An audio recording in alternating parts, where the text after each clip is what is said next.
बता दिया था। సెన్సేషనల్ డైరెక్టర్ ప్రశాంత్ నీల్ దర్శకత్వంలో ఎన్టీఆర్ ఓ సినిమా చేస్తున్న సంగతి తెలిసిందే. ఇప్పటికే పూజా కార్యక్రమాలతో ఈ సినిమాని లాంచ్ చేశారు. పైగా సంక్రాంతి కానుకగా 2026 జనవరి 9న ఈ సినిమాను వరల్డ్ వైడ్గా గ్రాండ్గా రిలీజ్ చేయబోతున్నారు. పైగా దేవర హడావిడి తగ్గడంతో ఎన్టీఆర్ ఇప్పుడు తన తర్వాతి సినిమాలపై ఫోకస్ పెట్టాడు. ఆల్రెడీ వార్ 2 షూటింగ్ స్టార్ట్ చేశాడు. అయితే తాజాగా ఎన్టీఆర్ ప్రశాంత్ నీల్ సినిమాపై ఓ క్రేజీ న్యూస్ వినిపిస్తోంది.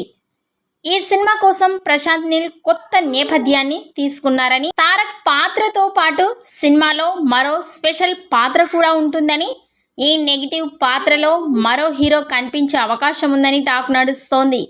మరి ఈ వార్తల్లో ఎంత వాస్తవం ఉందో చూడాలి. ఇక నవంబర్ లాస్ట్ వీక్ నుండి ఈ సినిమా షూటింగ్ని ప్రశాంత్ నీల్ స్టార్ట్ చేయబోతున్నట్లు తెలుస్తోంది. అయితే ఎన్టీఆర్ మాత్రం జనవరి 3వ వారం తర్వాతే ఈ సినిమా సెట్స్ పైకి రానుంది.